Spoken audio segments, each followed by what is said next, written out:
Welcome to the Vet to Vet podcast. I'm your host, Bill Fitters. Joining me as I talk to fellow veterans about their military experiences from Vietnam to Operation Enduring Freedom. This podcast is sponsored by Tugs, talking, understanding, growing, and supporting. Even big ships need a little help sometimes. Feel free to hit the subscribe button below to get our latest Vet to Vet interview. Feel free to like, share, and leave a comment below. And thanks for joining us. Omailia, how are we doing today, sir? Doing good. Good. Let's start off with a little bit before you went into the military. Tell us what life was like for you. Well, I was born in Colorado, lived there till I was halfway through my freshman year in high school, and then we moved to southwest Iowa. So I went from the mountains to corn and pigs. Yeah. Where at in Colorado? Just out of curiosity. Granby. Okay, beautiful area. That's up by Winter Park. Yeah, so you went from mountains to flatness. Yes. But my mom's originally from Iowa, so I moved back for her family. Okay, and so we moved back to Iowa? Yes. I graduated high school in Mount Ayr, Iowa. I joined the Marine Corps. I guess I joined my junior year. Oh, under the delayed entry program? Yes. And then I went to boot camp in September of '84. And I graduated in May. And where'd you go at? Went to San Diego for boot camp. Oh, one of them Hollywood Marines. Yeah. Anything from boot camp stick out with you at all? Oh, I was always in trouble. Weren't we all? You notice I like to smile a lot. Yeah, you do. Oh, I was in trouble all the time. But Yeah, drill instructors love that. Oh yeah. I was a company high PFTer. Yeah, that wouldn't surprise me none. Yeah. I don't know. I like boot camp. Yeah, I did too. Made a game out of it. Yeah, and you got to. You got to get through it. So we did have one guy in the Marine Corps. They always teach you about Susie Rottencrotch, screwing your best friend Jody. Oh yeah. Well, this one guy on our platoon, his girlfriend was named Susie, and his best friend was named Jody. He freaked out. Love it. He was wanting to call home, and that wasn't happening. No. Yeah, that good memories there. That's for darn sure. Yeah. Alrighty. Then we graduated basic, and where do we go from there? Yeah, graduated boot camp on Pearl Harbor Day. Okay. And I went home on leave for the 10 days. I had to fly out on Christmas morning to go to school in Camp Lejeune, Courthouse Base, basic mechanic school, diesel mechanic school. Okay. That heavy or just heavy equipment. Yeah. Okay. Cranes and dozers and stuff like that. And how long were we there? So March of '85, so just 3 months. Then graduated in March, and I got my permanent station was Cherry Point, North Carolina, so just up the road a little ways. Yeah. The Marine Wing Support Squadron 274. Okay. Yep, I'm at a second echelon shop, which is basically all I did is change oil. Oh, okay. Yeah. It's weird how the echelons work. Yeah. You know, you send it clear across base just for them to change a light bulb because that's a different echelon than what you're at.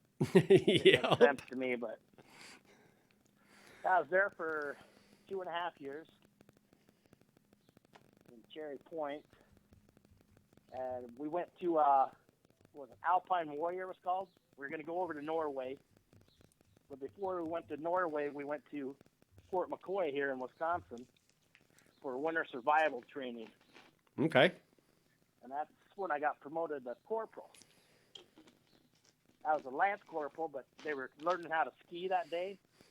And there's a few of us that probably could ski better than the guys instructing us, so they kept us back at the barracks for fire watch.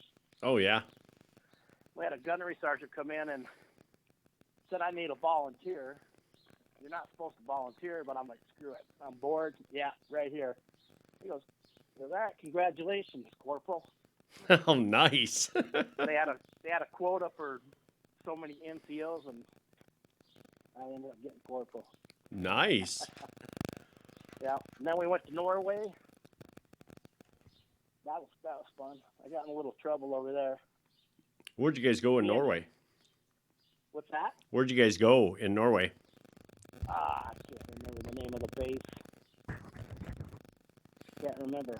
It wasn't far from Oslo. Okay. But me and a couple other guys got in trouble. We propositioned some prostitutes out in town. Yeah? To work for us, and we kind of opened up our own little brothel in one of them old ambulances. Yep. So someone turned us in, so we had office hours and got in a little trouble. Didn't lose any rank, just a little extra duty. Yeah, yeah. But that's worth it because you were raising morale. Yeah. Oh, man. So how long were you guys over in Norway for that operation? About 2.5 months.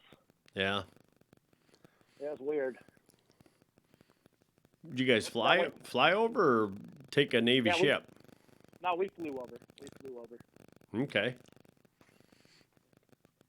So we did you get off base at all while you were there? Yeah, we'd go out in town there. I can't remember the name of the town now. I mean, it's been a while. The beer was horrible. Yeah, Norwegian beer is not known for its taste. Someone said there was formaldehyde in it. I don't know if I believe that or not, but I know it sure as hell gave me a hangover. Yeah. Yeah, yeah. And then we finished in Norway, and where'd we go? After Norway, went back to Cherry Point, and I was there for probably maybe another year. Then I got orders to go to Okinawa, Japan. Okay. And I was over there I was over there for 2 years, actually, because I extended. Just go over for a year. They were wanting me to re-enlist. Yeah. And I asked if I could extend. I wasn't sure yet. And they go, yeah, sure. So I extended for 6 months. They asked me again. I go, I want to extend again. I'm not quite okay. I was going to extend again. And they go, no, shit, or get off the pot. And I go, okay, I'll get out. Yeah. So how'd you like your time in Japan? I loved it. That's why I extended. Yeah, I have not heard a single service person say that they dislike being in Japan at all. Oh, I loved it. You could catch a flight to Guam, Philippines, Korea. We went to Korea while I was in Japan, though, for that, Team Spirit, it was called. What year were you there? And Team Spirit was in 88. My gosh, brother, we were there the same year. Really? Yeah. I was in Pohang. Oh. Bosco Pier, I think. Yeah. Yeah. That wasn't bad. Yeah, we were down in Osan. Okay. But we were working on a 10,000-pound forklift trying to get it ready, and I got battery acid in my eye. Oh, my. So they sent me to sick bay, and they flushed my eyes with something to see if it's scratched, put the ultraviolet light in your eyes glow. Yeah. I forgot all about it. We go out into town that night, and all the neon lights out in town. Oh, my. And my eyes are glowing yellow, and the locals were freaking out. They thought I was some kind of devil or something. Maybe it was an early sign of who you were to become. That could be. Yeah. Now, I liked Korea while I was over there. I did too. They're very welcoming. They're kind of like the Japanese. They're very welcoming. Yes. I noticed a lot of the places you went into, the floors were heated. Yeah. Yep. And then the public bathrooms, I didn't realize they were co-ed. You squat in them little holes. Yeah. And all of a sudden a woman comes in. I'm like, oh, shit, I'm in the wrong freaking bathroom. But now they said they're co-ed. Yeah. Yeah, there ain't nothing wrong with that either. No. Well, yeah, there ain't nothing wrong with that. I think I was over there for 30 something days because for some reason that year they were having problems getting flights out and I can't remember what it was. Well, it might have been because the Olympics were going to take place there. Oh, that could be. That could have been why. Yeah, because we got to go up to the DMZ there. Was it Camp Casey, I think? Yep. The Army base? Yep. Yeah, we got to go up there and check that out. Did you get to check out Freedom Bridge while you were up there? No. Yeah, I kicked myself because I never got over to see Freedom Bridge. I've seen the DMZ, but I did not get a chance to see Freedom Bridge. It's historic as far as militarily wise, people coming across it for freedom and stuff. So they just named it Liberty, Freedom. Let's see, what else was there in Korea? Did you drink any soju while you were there? Yeah, I did drink some soju.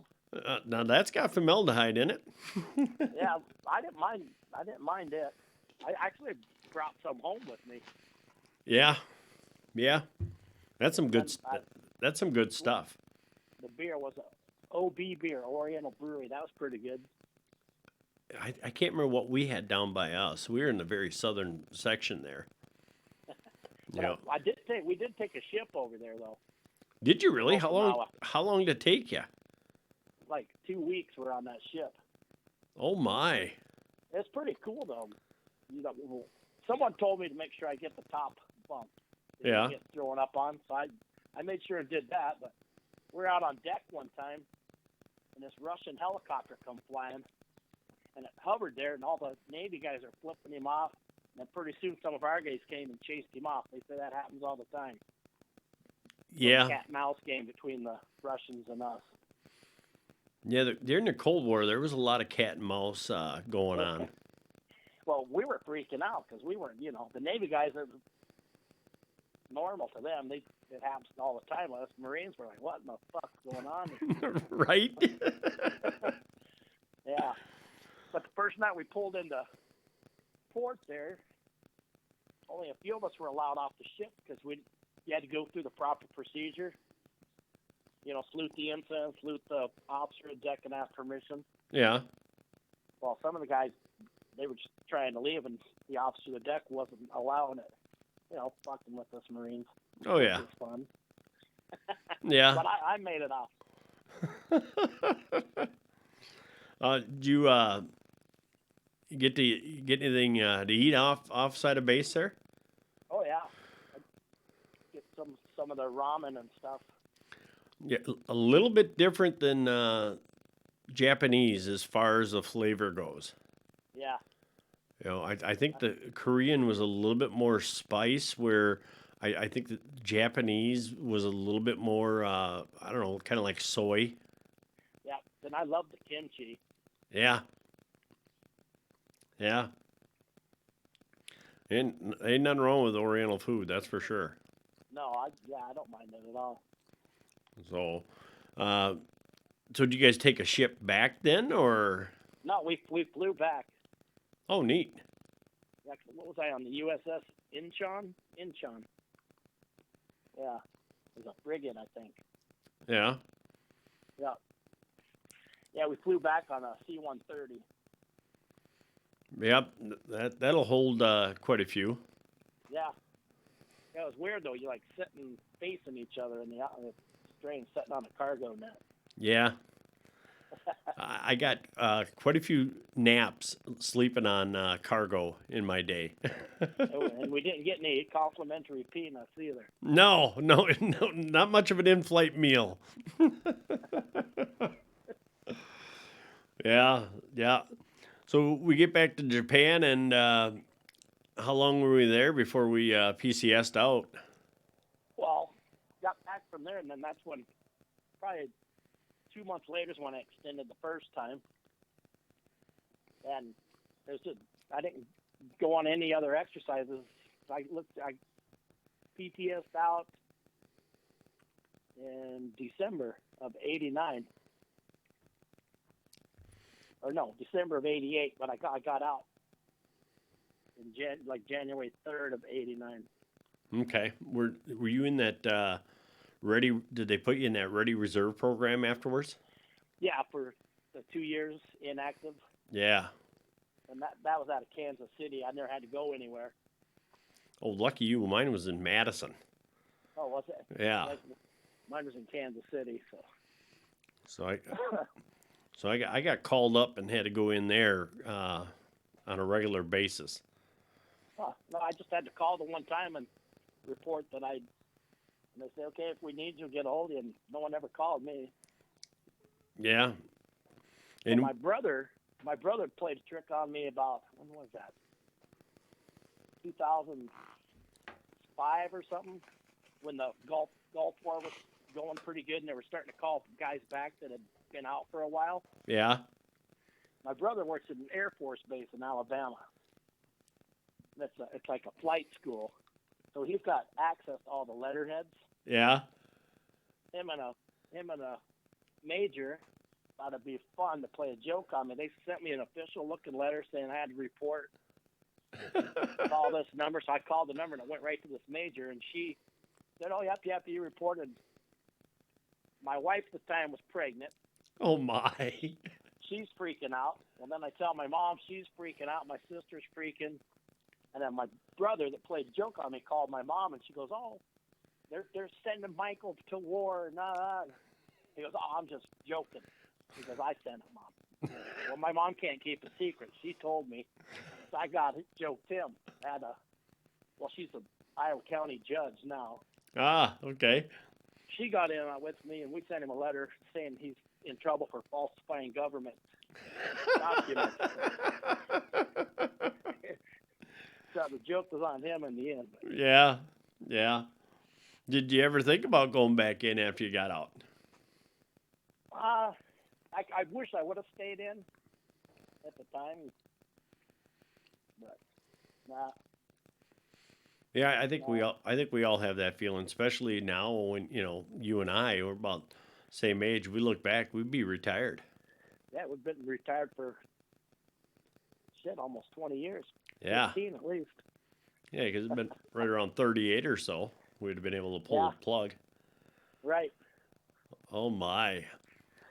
So, you think about that and you just go, "Oh yeah, okay, I'll just get up and go to work again tomorrow." Yeah. So when you got out, did you go back to Iowa then? Yeah, I went back to Iowa, and I went to school. I was going to go to school to be a PE teacher, and over summer break, I went to work at a gummy bear factory. Okay. Yeah, I worked at the gummy bear factory, and I never did go back to school. I just, got to work in and met a lady that I worked with there. She was from Wisconsin, Mineral Point. And I met her sister. They'd come down for a housewarming. Met her sister, and I moved up here to Mineral Point to be with her. We only went out for like 2 months and broke up, but I loved it up here, and I stayed. Yeah, you're over there on the edge of the state. Yeah. And then, so you never had to go in for Ready Reserve, and you got out, and you're making legal gummies. If you're out in Colorado, you would have a totally different story for me. Yeah. I would. Yeah. So, what do we got to look forward with? I know you as OMY, but as Mike. What do we got to look forward with Mike coming up here? Well, I'm getting ready to change jobs. I'll be doing the same thing, but with a different company. I work in Madison right now driving ready mix truck for Winger Ready Mix. Okay. But I'm leaving there and going to Ellenboro to work for Allied Ready Mix, closer to home, and I like the owners a lot better than the owner at Winger. Yeah, you know what? I hear that a lot, and that's from relatives of mine that have worked there. Well, he's something else. Yeah. Yeah. But then, other than that, just busy with the motorcycle club, Brotherhood of Saints. Yeah, good group of brothers you got there. Yeah, yeah. Uh, we try to make everyone's parties and stuff. It's all about supporting each other. And you guys do some veteran charity stuff too, as well. Yes. We try to as much You, as we can. you want to talk about last year's fundraiser you guys had I can't remember what we did. with the raffling of the bike? Oh yeah, yeah. We raffled off. I can't remember what year it was. A '97 Softail, I believe. And a lot of the money we gave to the Disabled American Veterans Association. Yep. Your president reached out to me for that, and as you as well as a veteran, but as a fellow veteran, I thank you and your brothers for such a fantastic donation. Yeah, it's a good cause. Yeah, yeah, yeah. Uh, so I see you're kind of big into wrestling. Ever thought about getting into becoming a wrestling coach? Uh, I might be able to now that I'll be working closer. Yeah. I actually thought about maybe getting into officiating. Yeah, you'd be good at that. You'd be Yeah. fair. Yeah, I I like wrestling a lot. yeah, I did. Well, Go ahead. that's one of the reasons I joined the Marine Corps. I had a scholarship and I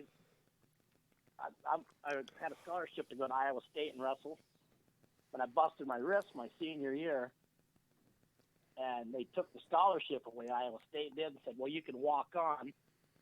And I said, "Nah, I'm going to join the Marine Corps," and that's why I joined the Marine Corps. Yeah, and Iowa State isn't too well known for wrestling, are they? No, not at all.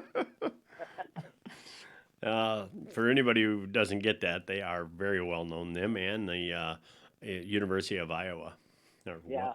they're kind of powerhouses in the wrestling collegiate world. Yeah. Did you ever wrestle in the military or ever get the opportunity? Yeah, me and a couple other guys went to Quantico to try out for the big team. But I'd never freestyle wrestled before. So I pretty much got my ass handed to me. Yeah, it's a little different world. Oh, boy. Well, the coach is like, he goes, "I know you're a good wrestler because I seen your record and your accomplishments." He goes, "You've never freestyled, have you?" I go, "No, sir." He goes, "Yeah. Well, I'm going to keep you around anyway." So he kept me for the whole 2 weeks. I went back to my unit with 2 black eyes, knot burns on my face. Oh, it looked like I got the hell. Well, I did get the hell kicked out of me. Yeah, it's a whole different animal. But if you make that team, you're a world-class athlete. Yeah. See, I was over in Europe and joined the it was called the Mediterranean Sports Conference and wrestling, and I won the championship. Just like you, I did a lot of wrestling in high school, and then got my first base over there. They were like, "Hey, heard you wrestle. Want to try out?" And I end up beating 2 guys, and then went up to the European finals, and then we would have went back stateside at the Olympic Training Center, and that's probably where we would have met up with the other branches or the other services. And I went up to Germany, and I could barely breathe going home. I royally got my butt kicked up there. It was an education.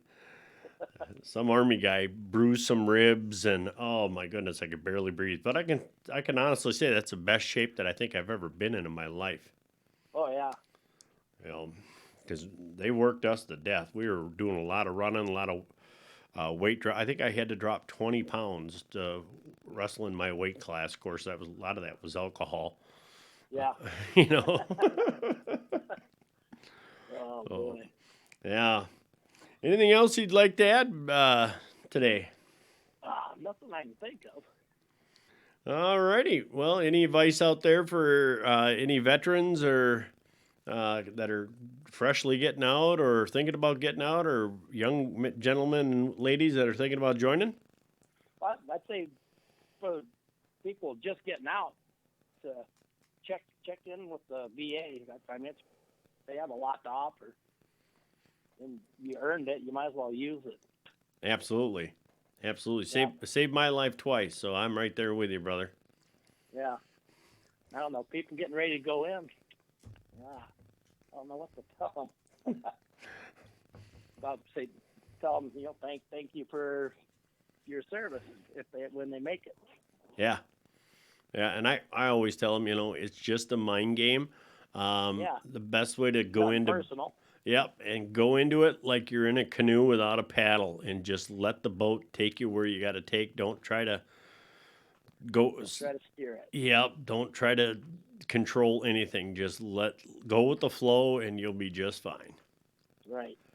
But then, of course, what you and I talked about last Saturday night, we got to stop and talk about our feelings after a couple of weeks. Yeah, I can't believe that. Yeah. I don't think the military asked me about my feelings once. No. And if you're in combat, they're not going to call timeout to see how you're doing. No, you can pull out your stress card, and just show the Iraqis and Afghanistan's ad, I guess. If I want a timeout, please. Yep. Let's discuss our feelings. And see how that goes. Alrighty, brother. Well, I will wrap this up, and I hope to catch you again soon. It was nice catching up with you Saturday night, and I'm sure we'll run across each other throughout the riding season. Oh, most definitely. Thanks, Bill. You betcha. And for the rest of you veterans out there, keep your head up and moving forward.